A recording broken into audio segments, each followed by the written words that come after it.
And welcome.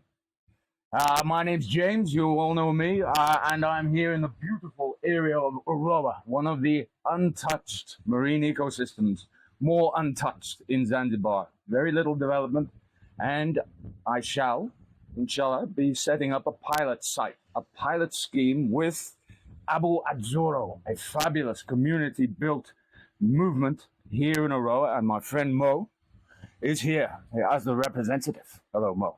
Hello, James. How are you? Well, very well, thank you. Very well. Good stuff.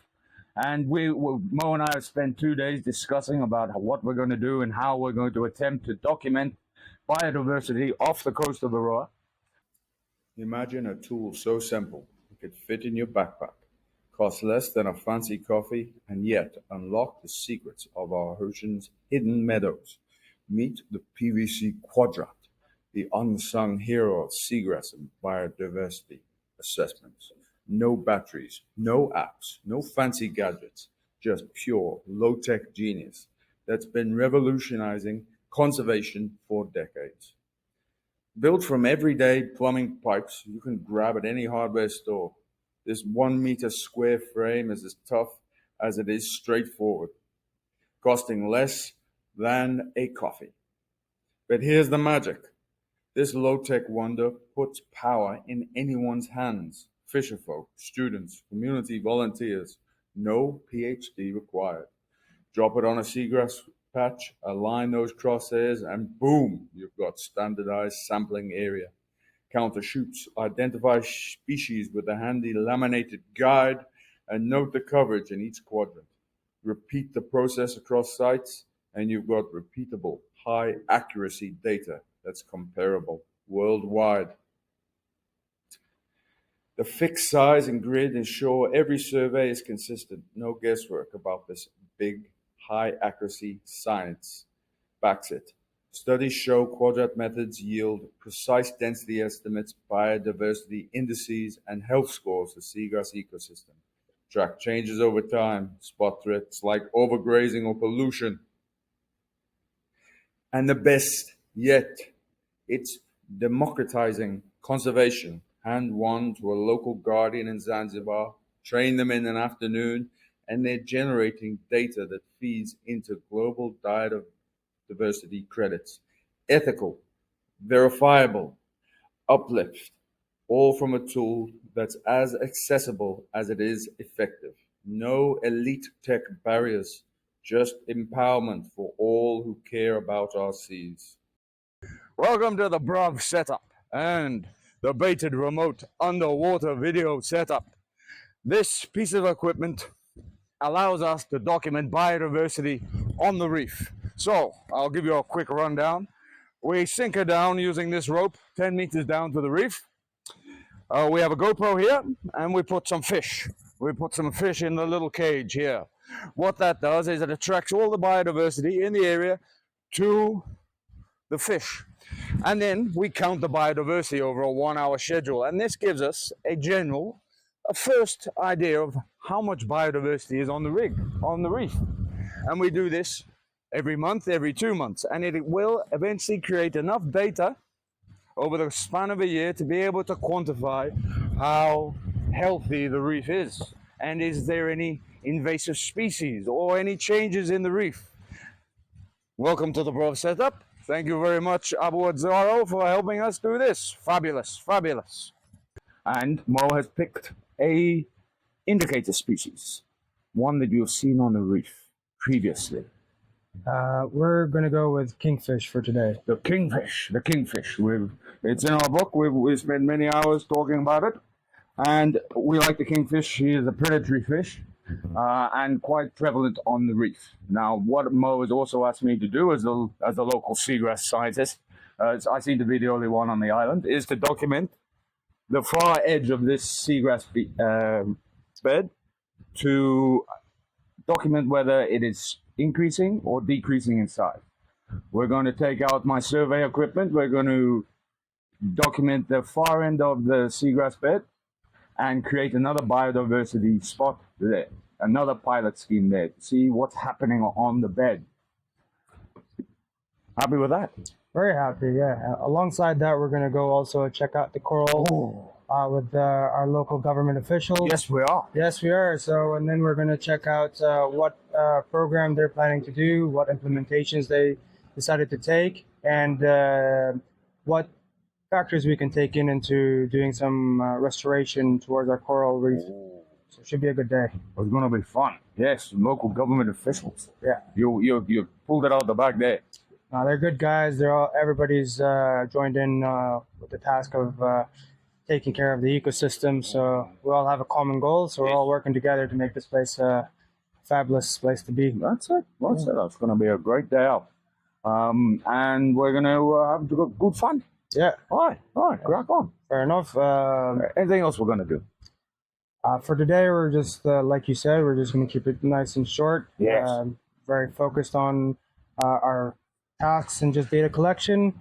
And then hopefully in the next few months, we'll have more things to add on to it. That's correct. Well, Okay, Stay tuned. and here you Stay can tuned. see We're going to do me it. and Mo rigging up Happy the with that. first Happy that. underwater seagrass survey in Uroa, Zanzibar. This entire survey is geolocated, meaning every frame you're seeing is mapped precisely to our monitoring points for long-term habitat tracking. Here I am, getting my equipment ready, GoPros and whatnot, and here we go, we're under the water. Today we're documenting two key species, Inhalus acaroides, the giant seagrass, my favorite, and Thalassa hempricae. The turtles love this one. They love it. Both species form the backbone of Uroa's shallow lagoon ecosystem, stabilizing sediment, supporting turtle, juvenile fish, sea cucumbers, and protecting the coastline. This is Inhalus acaroides, unmistakable for its long, thick, strap-shaped leaves. Inhalus is one of the largest seagrass species on Earth, and its presence in Uroa is a sign of strong water quality and stable sediment conditions. We're looking for reproductive structures. If you watch closely, you can see the female flowers and occasionally floating male flowers, a fascinating adaptation that allows pollination at the sea surface. Documenting this species matters because Anhalus is slow growing and extremely sensitive to disturbances. When it disappears, the entire meadow loses structure. Oh, look at her upside down there. Beautiful, beautiful she is. Just a few meters away, we find the Thalassa hempricae. These shorter, broader leaves form dense mats that trap sediment and create habitats for invertebrates and juvenile fish. Unlike Inhalus, Thalassa forms compact meadows, excellent for species like sea cucumbers, rabbitfish, and juvenile parrotfish. We're recording leaf density, height, and rhizome cover to quantify meadow health. To standardize a survey, I'm using a 1 meter quadrant, which allows us to measure percentage cover, species mix, and shoot density in every sample area. This quadrant method is internationally accepted and lets us compare Uroa's seagrass condition with other regions of East Africa. You'll also notice the species identifier I brought down, a waterproof guide I use during these rapid assessments to confirm leaf width, vein spacing, rhizome type, and other diagnostic features. Oh yes, on this dive I was joined by Mo. What a boy he is. Without him I wouldn't have been able to do it. He was absolutely incredible.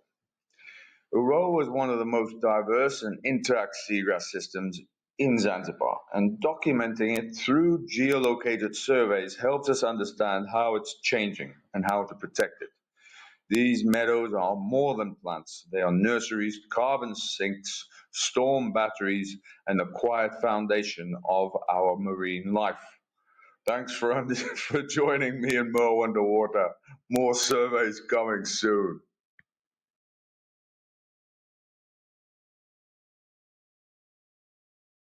Okay, And now we've traveled out to the edge of the reef, which you can clearly see behind the boat in this drone shot. That incredible transition zone where seagrass meets coral. This is where we're about to deploy our BRUV system, a baited remote underwater video for the very first time. The BRUV will film everything from reef fish to predators to coral to seagrass, giving us an unbiased look at the ecosystem without divers affecting behavior. We're dropping it in at the reef slope to record species abundance, size structure, and activity patterns across this beautiful area. This is a big step for biodiversity monitoring in Zanzibar, linking Seagrass Reef fish communities into one dataset. Let's take a look. Our very first deployment of the BRUV system, the baited remote underwater video unit. We're positioned right on the transition zone between the reef and one of the larger seagrass beds in the area. The perfect place to record natural fish behavior without divers altering what happens below. As the BRUV enters the water, the camera is already rolling. For the next hour, this frame will sit silently on the seafloor, documenting species density, predator presence, indicator species, and movement patterns along one of Zanzibar's most dynamic habitats. On the way down, you can see the light layer of plankton suspended in the water column, a sign of health productivity, coming off the reef crest. The BRUV sinks gently, guided only by gravity. And Mo. Mo gave it a hand down. And a stabilizing arm that keeps the camera pointed forward. As we approach the bottom, the first shapes that come into view are not coral, but seagrass. This is Thalassadendron ciliatum. That's a difficult one to say. A hard-leaf seagrass species that forms dense mat-like meadows along the reef edge. It's one of the toughest species in the Western Indian Ocean and plays a crucial role in binding sediment and feeding nocturnal grazers. And there, we're down. We've got touchdown. The BRUV lands gently, guided by Mo, this first time, settling on a patch of Thalassadendron with excellent visibility and minimal current. This is exactly where we want it, a living corridor between the reef and the shore. It takes less than a minute before the first fish begin to come into view. Some snapper, we believe, appears in the frame, schooling, cautious activity at the edge of the view. This deployment marks the beginning of a new monitoring area for East Africa. By combining our seagrass surveys, reef assessments, and now BRUV footage, we're building the first integrated dataset for Uroa's coastal ecosystem. More deployments coming soon, and with them a clearer picture of the underwater world we're hoping to protect. Okay, so here we are now with a project debrief of the pilot study. We've just returned from our adventure on this high seas, Mo. And how did you think it went? We definitely have a couple of things that we need to tinker with. The equipment that we had, it does work, but it's not easy to maneuver and not easy to reposition when we need to. So we definitely need to rethink how to do so, and also figure out couple more spots to take some more data collection, so we have a good amount of information to go with.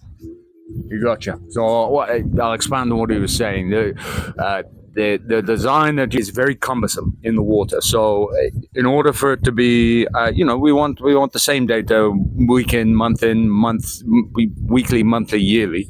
In order to maneuver this A-frame It's very difficult, especially we were free diving today.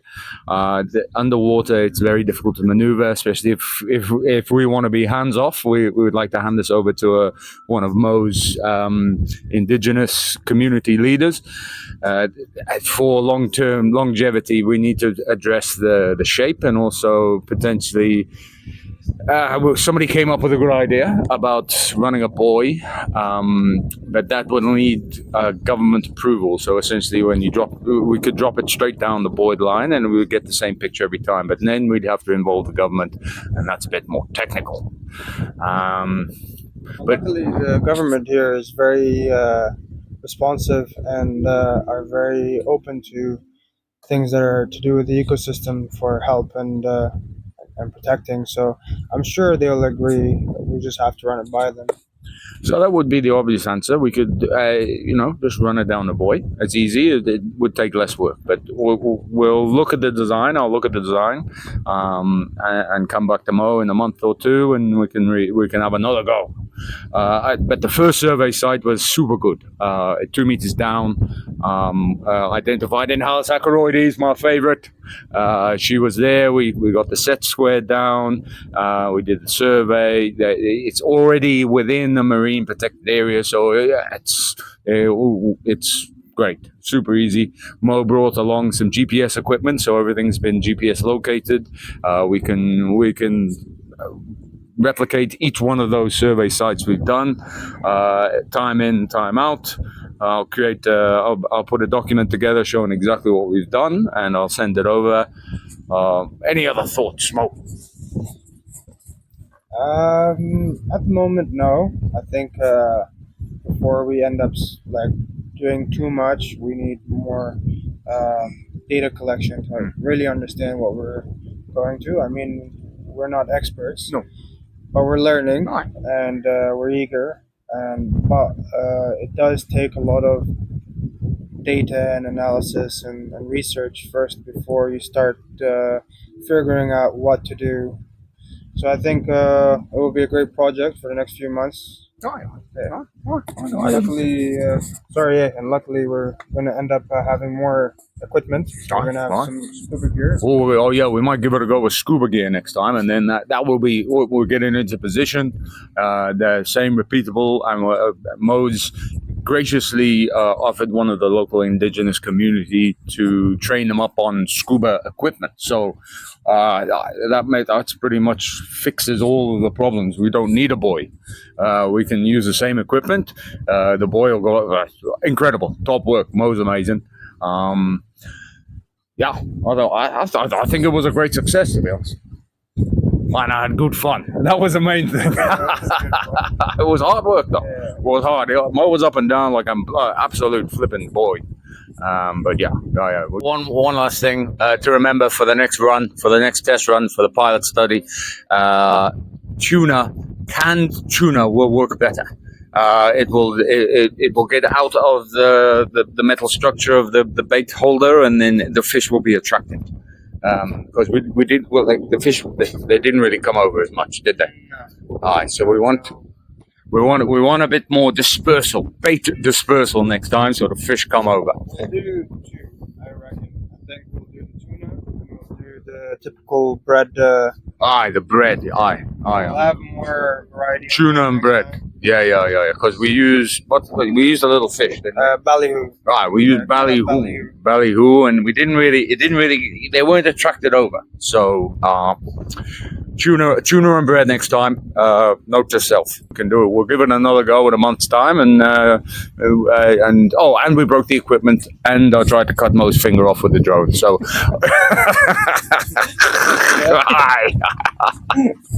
all right, see ya, bye bye.